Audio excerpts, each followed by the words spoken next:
YouTube channel. आज हम करेंगे class 12 business studies chapter 11 marketing management का लेक्चर नंबर 11।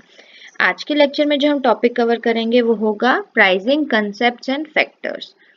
मार्केटिंग मिक्स का second topic that is pricing. इससे प्रीवियस लेक्चर्स में हमने प्रोडक्ट के कंसेप्ट को क्लियर किया है। आज के लेक्चर में हम प्राइसिंग के कंसेप्ट को क्लियर करेंगे। तो चलिए बिना देरी के अपने आज के लेक्चर को स्टार्ट करते हैं। प्राइसिंग से आप क्या समझते हैं? Pricing is a process of fixing the value that a manufacturer will receive in exchange of services and goods. Pricing क्या है? ऐसा प्रोसेस जब हम किसी प्रोडक्ट की या सर्विसेज की वैल्यू सेट करते हैं। एक मैन्युफैक्चर वैल्यू सेट करता है जो वो प्रोडक्ट अपने कस्टमर को बेचेगा, उसके बदले में उसको मिलेगी। That is known as pricing.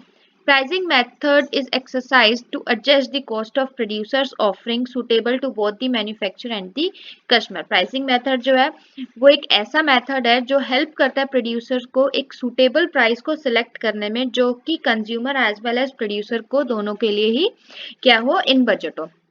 ऐसा नहीं हो सकता ना कि प्रोड्यूसर के लगे तो 50 रुपए और वो प्रोडक्ट आपको 45 रुपीज में दे देगा। ऐसा नहीं होता है।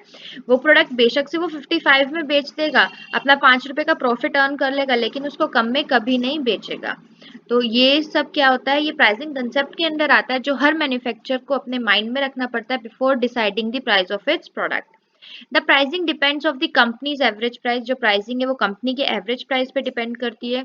Buyer perceived value of an item, कि कौन सा आइटम उसको खरीदना है, कौन से आइटम की मार्केट में डिमांड है, उसके according, and compare to the perceive value of competitor product. और कॉम्पिटिटर के प्रोडक्ट से भी उसको क्या करके कंपेयर करके ही एक प्रोड्यूसर क्या होता है अपने प्रोडक्ट की वैल्यू या प्राइस को डिसाइड करता है। Every business person starts a business with a motive. Her business person जो भी बिजनेस करता है वो उसका एक ही मोटिव होता है, टू अर्न प्रॉफिट, कि वो प्रॉफिट अर्न कर पाए। ये एम्बिशन सिर्फ तभी एक्वायर कर सकता है एक बिजनेस जब उसका प्राइसिंग मेथड जो है ना उसकी फर्म का वो सुटेबल है और customer as well as the manufacturer दोनों के लिए ही नेसेसरी है और इन बजट है। While fixing the cost of product and services, जब भी कोई प्रोडक्ट की या सर्विस की कॉस्ट फिक्स करते हैं, कुछ पॉइंट्स है जो ध्यान रखने चाहिए। पहला कि गुड्स और सर्विसेज की क्या आइडेंटिटी है। अगर उसी से सिमिलर गुड्स आपके ऑलरेडी मार्केट में हैं या सर्विसेज मार्केट में हैं तो हमें प्राइस अपने ज़्यादा रखने चाहिए या उस सर्विसेज से एग्जिस्टिंग सर्विसेज से कम रखने चाहिए। हम कौन सी ऑडियंस को टारगेट कर रहे हैं, लोअर मिडिल क्लास या हायर क्लास को टारगेट कर रहे हैं, उसको भी ध्यान में रखते हुए प्राइस को सेट करना चाहिए। जो टोटल कॉस्ट ऑफ प्रोडक्शन की कितना पैसा लगा है, कितना रॉ मटेरियल है, कितने की लेबर लगी है, कितना लैंड पे खर्च हुआ है, कितनी मशीनरी कॉस्ट है, इन्वेंट्री कॉस्ट है, इन सबको भी ध्यान में रखते हुए क्या करना चाहिए, हम लोगों को अपने प्राइस को फिक्स करना चाहिए। Last but not the least, external factors भी है कुछ, जैसे गवर्नमेंट रूल्स एंड रेगुलेशंस हो गए, पॉलिसीज हो गई और इकोनॉमी होगी, जो हमारे प्राइसिंग कंसेप्ट को या मैन्युफैक्चर के प्राइसिंग कंसेप्ट को इफेक्ट करते हैं। तो आई होप आपको प्राइसिंग क्या होता है, किस तरीके से किया जाता है, वो अच्छे से समझ में आ गया होगा। नेक्स्ट टॉपिक आता है ऑब्जेक्टिव ऑफ प्राइसिंग क्या है। प्राइसिंग के क्या ऑब्जेक्टिव है? सबसे पहला है सर्वाइवल। एक कंपनी किसी भी प्रोडक्ट का प्राइस अपने सर्वाइवल के लिए फिक्स करती है, कि वो ऐसा भी नहीं होना चाहिए कि वो प्रोडक्ट आपका एक ही बारी में इतना महंगा हो जाए कि कोई उसको परचेज ही ना कर पाए। ऐसा प्रोडक्ट नहीं होना चाहिए। वो प्रोडक्ट ऐसा होना चाहिए कि वो लॉन्ग रन में रहे और कम्पिटिटिव मार्केट को अच्छा कंपटीशन दे सके। एक्सपेंशन ऑफ करंट प्रोफाइल, अपनी करंट प्रोफाइल का एक्सपेंशन, कि हाँ मैं अगर डिमांड एंड सप्लाई की बात करूं तो मेरे प्रोडक्ट का प्राइस ऐसा है कि हर कोई अफोर्ड कर सकता है और उसको भी मैं इंक्रीज कर सकती हूँ अपने डिमांड एंड सप्लाई को। क्यों? क्योंकि मेरे प्रोडक्ट का प्राइस कितना है, असिस्टेबल है, कि हाँ कोई भी परचेज कर सकता है जितना प्राइस आप, और मेरे को प्रॉफिट भी उससे हो रहा है। तो this is what, if the demand is high prices will also be high. और ज्यादा प्राइस होते हैं तो ज्यादा डिमांड होती है तो प्रोडक्ट प्रोड्यूसर को लगता है कि मेरे चांसेस हैं अच्छा अर्न करने के, प्रॉफिट में प्राइस भी क्या कर लेता हूँ, ज्यादा कर लेता हूँ। Next, ruling the market. Firm impose low figure for goods and services to get hold of a large market. Initially क्या होता है, हर फर्म जो भी आती है ना मार्केट में, वो अपने प्रोडक्ट के प्राइस को कम रखती है। जब उसके प्रोडक्ट को ये हो जाता है ना कि कस्टमर उस प्रोडक्ट के बिना नहीं रह सकता, कि उसको वही प्रोडक्ट चाहिए, तो वो सडनली क्या कर देते हैं, अपने प्रोडक्ट की सप्लाई को रोक देते हैं और प्राइस को क्या कर देते हैं, इंक्रीज कर देते हैं।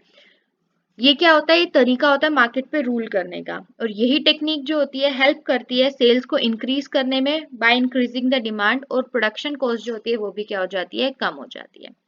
Last but not the least objective of pricing is a market for an innovative idea.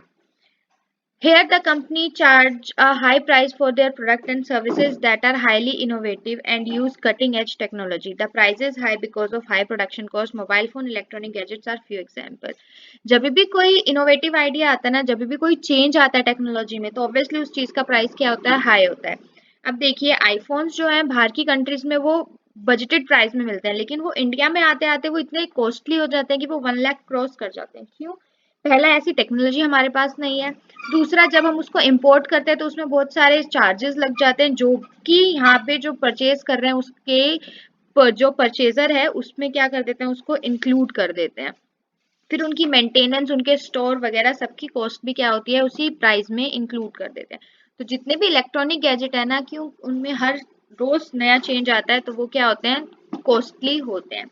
तो इसीलिए प्राइसिंग का ये ऑब्जेक्टिव होता है कि long term survival, current profit को इंक्रीज करना, मार्केट में रूल करना और इनोवेटिव आइडियाज को लेकर आना। आई होप आपको ऑब्जेक्टिव ऑफ प्राइसिंग भी अच्छे से समझ में आ गए होंगे।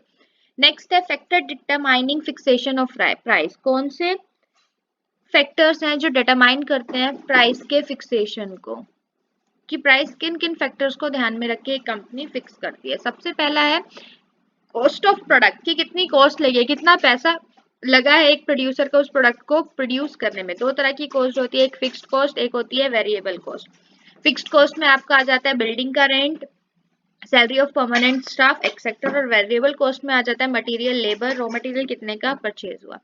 इन सबको ध्यान में रख के ही एक प्रोड्यूसर अपने प्रोडक्ट की कॉस्ट को डिटरमाइन करता है। Next, demand of product.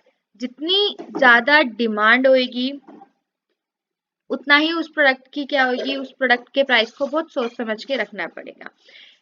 Study of demand of product and service in the market be undertaken before fixation of price. Price को फिक्स करने से पहले उस प्रोडक्ट की सर्विसेज और उस प्रोडक्ट की डिमांड कितनी है मार्केट में, उसकी स्टडी कर लेनी चाहिए। If demand is relatively more than supply, higher price can be fixed. अगर डिमांड ज्यादा है सप्लाई से, तो हम क्या कर सकते हैं, प्रोडक्ट के प्राइस को ज्यादा कर सकते हैं, और अगर कम है तो प्राइस को हमें क्या रखना पड़ेगा, मिनिमम रखना पड़ेगा, ताकि हम कम्पिटिटिव मार्केट में सर्वाइव कर पाए। थर्ड है प्राइसिंग ऑफ कम्पिटिटिव फर्म। सबसे इंपॉर्टेंट कि अगर आपको कट थ्रोट कंपटीशन है आपकी मार्केट में, आप एक ऐसा प्रोडक्ट प्रोड्यूस कर रहे हो जिसमें कट थ्रोट कंपटीशन है, कि आपका प्रोडक्ट और उनका प्रोडक्ट में कुछ सिमिलैरिटीज है, तो उनको किस तरीके से आप अपने प्राइस को सेट करो कि कस्टमर आपके प्रोडक्ट को परचेज करें instead of purchasing it from your competitor. तो उस चीज को भी एक प्रोड्यूसर ध्यान में रखता है बिफोर डिसाइडिंग इट्स प्राइस और before fixing the price of its commodity. Next आता है परचेजिंग पावर ऑफ कस्टमर। एक और मोस्ट इंपॉर्टेंट थिंग, जब भी प्राइस सेट होता है ना, तो हर प्रोड्यूसर को अपने कस्टमर मार्केट पे, कि वो कौन सी मार्केट, कौन से कस्टमर्स को टारगेट करेंगे, उसको बहुत ध्यान में रखना होता है। कस्टमर को ध्यान में रख के ही, कस्टमर को कंसीडर करके ही हर प्रोड्यूसर को अपने प्रोडक्ट के प्राइसेस क्या करने चाहिए, सेट करने चाहिए। नेक्स्ट आता है गवर्नमेंट रेगुलेशन।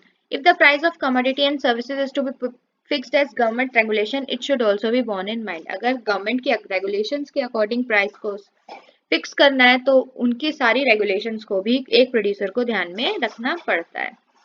नेक्स्ट आता है प्राइसिंग ऑब्जेक्टिव, की प्राइस फिक्सेशन का हम क्यों करते हैं प्राइस फिक्स, ताकि हम certain amount of profit earn कर सकें, जितना हमारा कॉस्ट ऑफ प्रोडक्शन लगा है उससे। अगर कंपनी चाहती है कि वो हायर प्रॉफिट अर्न करे, तो वो हायर अमाउंट का प्रोडक्ट क्या कर देगी, रेज कर देगी। मार्केटिंग मेथड यूज, कौन सा मार्केट मेथड यूज करते हैं, कई बार आफ्टर सेल सर्विसेज प्रोवाइड करती है कंपनी, उसी के एक्सपेंस ना हमें लगता है फ्री होम डिलीवरी दे रहे हैं, उसके एक्सपेंस ऑलरेडी हमारे प्रोडक्ट में ऐड होते हैं। तो ये क्या होता है, उनका मार्केटिंग स्ट्रेटेजी होती है प्रोड्यूसर्स की।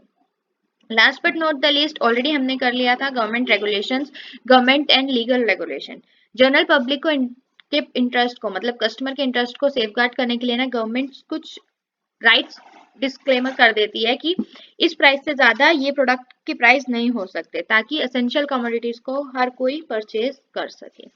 तो ये थे हमारे फैक्टर्स दैट अफेक्ट्स और that leads to the fixation of pricing of a particular product और अ कमोडिटी। आई होप आपको आज का लेक्चर अच्छे से समझ में आ गया होगा, बट स्टिल अगर आपको कोई डाउट है तो प्लीज आप मुझे कमेंट सेक्शन में कमेंट करके जरूर बताएं। आज के लिए इतना ही। हम अपने नेक्स्ट लेक्चर में फिजिकल डिस्ट्रीब्यूशन के टॉपिक को कवर करेंगे। Till then stay safe. Thank you for watching. Please like share and subscribe our channel for more videos.